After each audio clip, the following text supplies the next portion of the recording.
Hi అండి. అందరికీ నమస్కారం. Welcome to our channel. నవరాత్రుల్లో ఏ నైవేద్యం అమ్మవారికి నివేదిస్తే ఏ ఫలితం కలుగుతుందో ఇప్పుడు ఈ వీడియోలో చూద్దాం. నవరాత్రుల్లో సహజంగా ఆ రోజు అమ్మవారి అలంకారం పట్టి నైవేద్యం సమర్పిస్తూ ఉంటారు.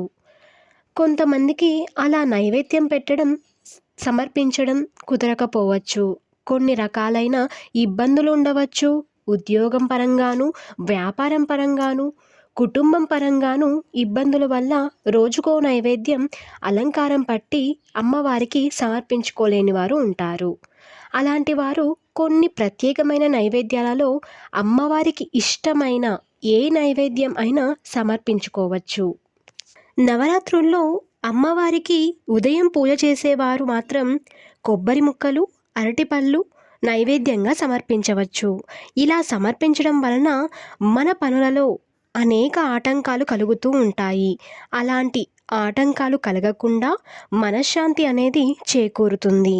అలాగే సాయంకాలం అమ్మవారిని పూజించేవారు వడపప్పు, పానకం, వేయించిన శనగలు నైవేద్యంగా పెట్టవచ్చు.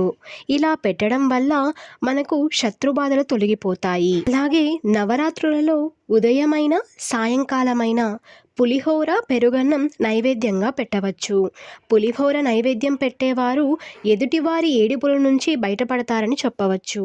అలాగే పెరుగన్నం నైవేద్యం పెట్టేవాళ్ళు కుటుంబంలోని కలహాలు నుంచి విముక్తి పొందుతారు. పేలాలు, చెరుకు రసం ఇలాంటివన్నీ కూడా అమ్మవారికి నైవేద్యంగా పెట్టవచ్చు. ఇలాంటివి మేము చేసి పెట్టలేము అని అనుకునేవారు మనం రోజు చేసే అన్నం, పప్పు, సాంబార్, రసం, పెరుగన్నం ఇలాంటివి మహా నైవేద్యంగా అమ్మవారికి పెట్టి పూజించవచ్చు. ఈ వీడియో కనుక మీకు నచ్చినట్లయితే లైక్ చేయండి, షేర్ చేయండి, సబ్స్క్రైబ్ చేసుకోవడం మర్చిపోకండి. Thank you for watching.